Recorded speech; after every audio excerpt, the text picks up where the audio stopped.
Hello, I hope you all are having an extremely great day. Today I will be discussing lead code question number 3604, minimum time to reach destination in a directed graph. So in this question we have been given a directed graph which has n nodes which are labeled from 0 to n minus 1, which is the zero indexing as we all know it. Also this graph is given to us in the form of a 2D array edges where each edge is represented by u, ui, vi, start I and end I, where u comma v are the end points of this edge. So this directed edge starts from u and then ends to v, so it points from u to v, so that's the edge. Also we have been given start comma end, which means that this edge which is from node u to node v, this edge can be only used when the time is an integer and that time is between in inclusive range of start to end. For example, if there is one edge which has this start and end time of 2 and 4, right, and I arrive at start with a time of 1, so I cannot pass that edge because 1 is not lying between 2 and 4. So what I have to do is I have to wait for 1 second, so the time becomes 2 seconds, then I will be eligible to cross that edge. That's the rule which we have to follow as per the question. So according to this question, we start at node 0 at time 0. Also in one unit of time you can either wait at the current node, right? So as we did in my current example, we waited for the time to become 2 seconds so that we are eligible to move through that edge. We can do this, or we can just travel through the edge from the start node to the end node. This journey will take us 1 second, but it is given that if I am standing at the start of that edge, that time should be between start and end, right? So that's the case. So let's try to understand. Just give me 1 minute. Okay, let's say I have an edge from here, right, and for this edge the start time and the end time are 3,7. Okay, now I am arriving at node 0 at a time, let's say time is equal to 2, right? Now this time is equal to 2, it does not lie between 3,7, so I cannot pass this edge. That means I have to wait for 1 second, so the time passes and it becomes 3 seconds, then I will be eligible to move from 0 to 1. Now if my time is 3 seconds, I will take 1 second to traverse this length, right? So I am traversing. Now as I am standing at 1, my time will become 4 seconds. Now it can happen that from 1 I have to go to node number 2 and the ranges are 11, 16. So now what we have to do, we are arriving at 1 on time t is equal to 4. So now we have to wait for the time to elapse so that it becomes 11 seconds, then I will be eligible to move from 1 to 2 and my time will become, as I'm arriving at 2, it will become 12, because this journey will take 1 second. That's why. Now the question is asking me, we have to return the minimum time required to reach node n minus 1. So what is the minimum time required to reach this node? Okay, let's make another neater graph now.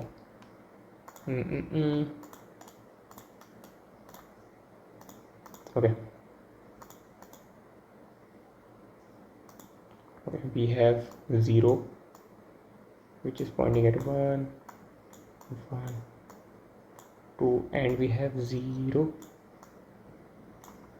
right? Let's say we have this graph. Now the time ranges can be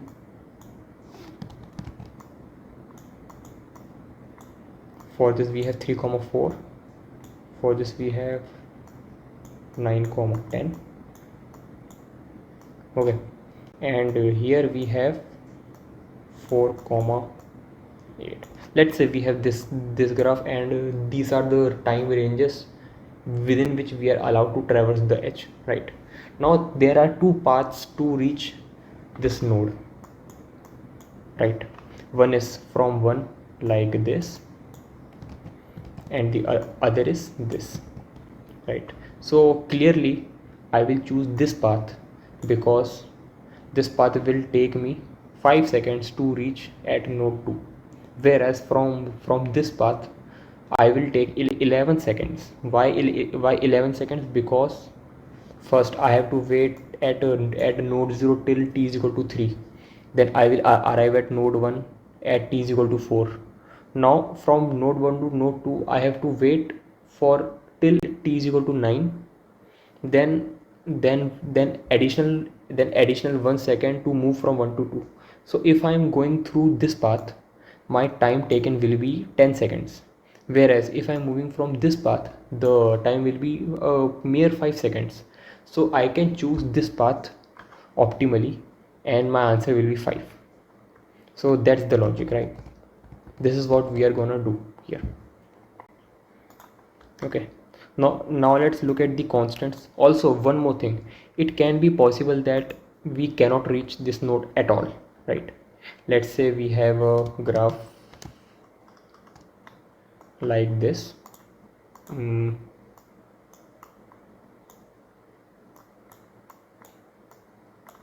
Like this, right? So I am not able to reach node 2 at any cost because there is no outward edge from 0 to 2 or any indirect way of reaching 2, right? So it cannot be possible. Or it can also be possible that the time ranges are not in accordance to this goal. Like let's say the time needed here is, if the edge itself is fine, okay, let's suppose that this edge is okay to traverse, right? But the time constants are not allowing me to go to node 2. So it can be like, let's say this is 9 comma 15, okay, and from 1 to 2 the time constant is 1 comma 3. Again I am not able to reach node 2 because if I am starting at t is equal to 9 or at any time within 9 to 15, I will reach here at some time which is bigger than the upper limit, which is 3, right? So I won't be able to go from 1 to 2 because the time range won't be coming between 1 and 3 at all, at any case. So it is impossible to reach node 2. So in this case my answer will be -1, which is also there in the question, right? If it is impossible, return -1. Okay, great. Now let's discuss the time constants, right? We have n of the order of 10 raised to the power 5, which is cool. Total edges are also 10 raised to the power 5, and ui is not equal to vi, which essentially means that there is no self loop. So now what a self loop means? So self loop basically means something like this, right? Let's say I have an edge from 0 to 1 and this is a self loop. So we are not having any of this garbage here in this question, so which is great. So we don't need to handle all of these things. Okay, great. Now how can we solve this question? That's a big question, right? Let me remove all of these things.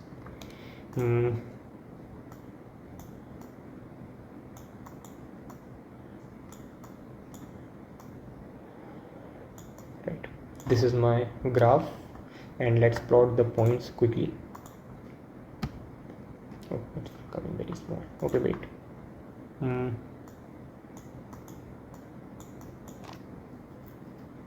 Let's say this is 3 comma 7 and this will be 10 comma 11. Great. Now here from 0 to 2 the range will be, let's take a test case like this. Okay, it takes 40 to 60. Okay, this is the ranges for 0, 1 and 2. Okay, now if I have to reach from 0 to 2, there are two paths. One is from 0, 1, 2 and the other is directly 0, 2. Okay, which means I can choose two paths, but one of them will be optimal. Clearly this path is more optimal, 0, 1, 2. Why?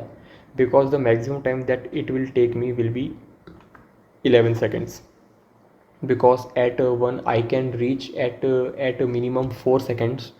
Then standing at 1 I have to wait till t is equal to 10. Then I can move to node 2, which will result in a time t is equal to 11 seconds.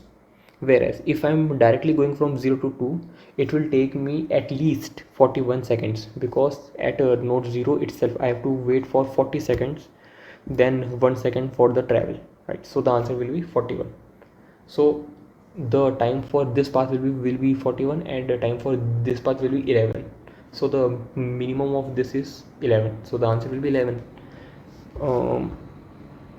So how can we solve this question, right?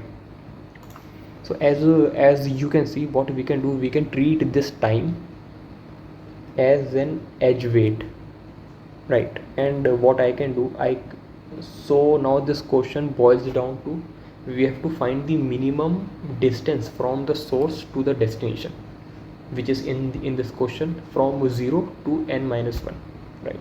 Now for the shortest path, we have many candidates for the algorithms.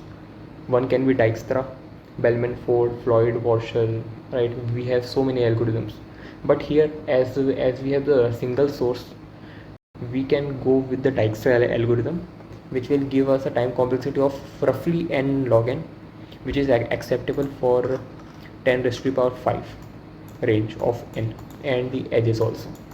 So we are good here. Okay, now how am I gonna do this Dijkstra algorithm? So one prerequisite for this will be, you should be knowing about the Dijkstra algorithm already, right? Because we are gonna do a modified version of the Dijkstra algorithm. Now let's see how I am gonna use it. Okay, if I am standing at 0, right?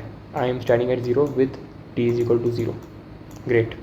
Now from 0 to 1 I will jump, but before I am jumping at 1, I have to make this distance 3. If this t was already 4 second, let's say it was already 4 second, then I would not need to wait for the time to come within the range, because we are already in the range. So if I am coming at 1, my t will become 5 seconds, right? But here we are not having 4 seconds, we are having 0 seconds. So we have to wait for 3 seconds so that our time comes in the range. Okay, as it comes in the range, then I can start my traversal, and then upon reaching at 1, my time will become 4 seconds. So that can be done, right? Now standing at 1, again I will do the same thing. Now I have to wait for 10, t is equal to 10. Then after doing that I will do 2. Then after doing that I can move to node 2 with the time of 10 plus 1, 11 seconds, because the 1 second of the traversal, right? So in this way I can perform the Dijkstra algorithm. Also I will be implementing all of this, so it will be super clear to all of you. And yeah, so let's begin with the implementation.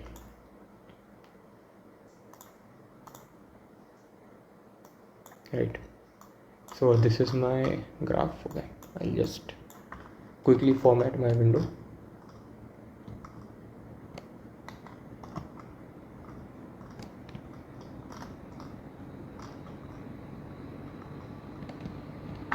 Great.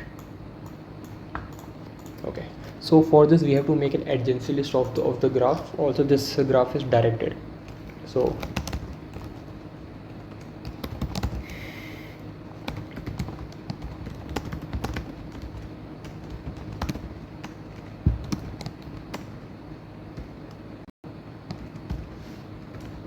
right. Also for each edge, right, for the adjacency list we have to keep track of both the ranges of this, of the starting point and the ending point, right? So for that I have to use a tuple.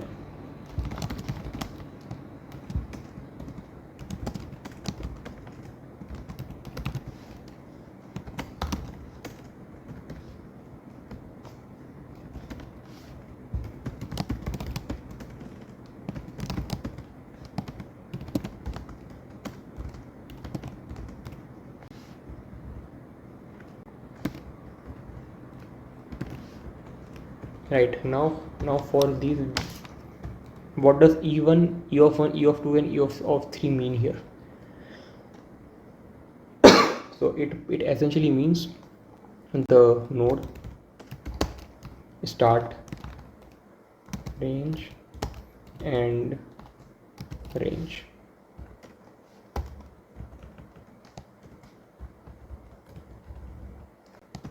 Right, like this. Okay, great, we have done that. Now what I can do, I can start with the Dijkstra approach. Okay, so for it we need a priority queue. We are good with priority queue, but this priority queue will be a mini heap, so we have to add a custom comparator here.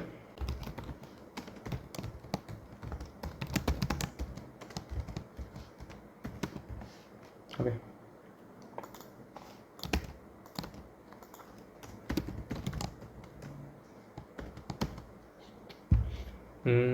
now we can just, also we have to maintain a distance array, right? This distance array is a common term which is used in the Dijkstra approach. So as you learn this algorithm, it will come again and again in the tutorial or in the instruction video, right? So yeah, it will be time, right? Initializing it with int max. Initially we are standing at 0, and the time for this node 0 will also be 0, right? This time represents the minimum time needed to reach that node with the given constraints, like following all this ranges thing and all. Okay,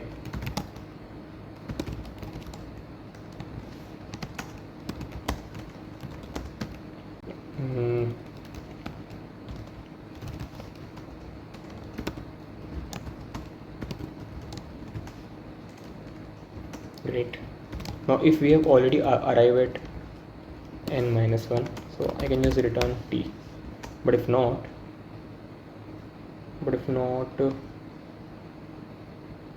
also if this t is bigger than time of node, which essentially means that if we have already arrived at node previously and we are arriving now, but this time t is not efficient enough, right? Is not small enough, so I can simply continue. So this will be start time and end time.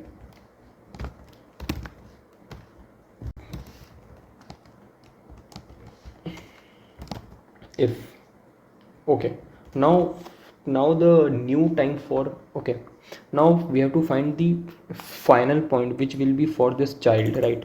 For this neighboring node, right? So if I am at 0 with the t is equal to 0, so the final time for 1 will be 1. Okay, but this 0 can be but this 0 can be 4 also for any node x, right? So it can be 4, right? So I am already in the range. Hold on, I just made a mistake, give me 1 minute. What I meant to say was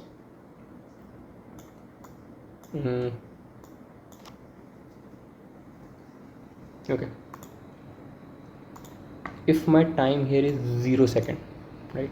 So for this one, my arrival time will become 4 seconds, because at 0 we have to wait for 3 seconds, then as I'm coming at 1 it will become 4, right? So for this one it can be 4, right? But this 0 can be 5 also, right? the time of arrival at node 0 can be 5 also. So in this case the time can be the time of arrival for node 1 will be 6. So for one we have two candidates, 4 and 6, right? So which means that the time of arrival, the final time of arrival for this one will be maximum of start time plus 1 comma t plus 1, like this.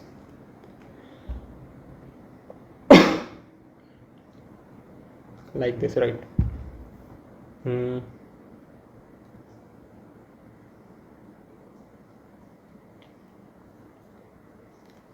If this time is bigger than ending time, right? If this time is bigger than ending time, like if this 5 was, let's say it was like 9, right? So we cannot move to 1 at all, even after waiting or doing anything else. We cannot go to 1 because we have passed even 7, right? So in that case I can just continue, right? Also, if time of child is more than this new time, then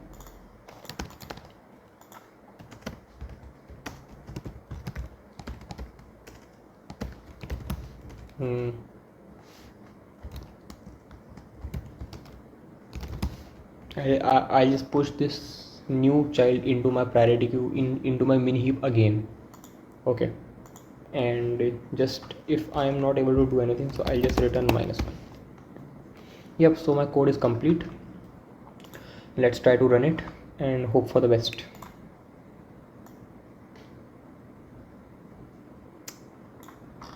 Okay, so there is a little syntax error, no worries.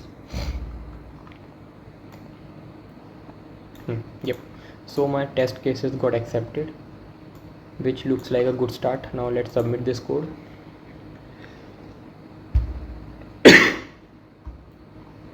Yep, it got accepted. So yeah, I hope you like my approach, and please drop down any comments or any ideas in the comment section so I can engage with it, and I would love to hear your thoughts about this approach. And yeah, I hope you like this approach, and see you with the next one. Bye.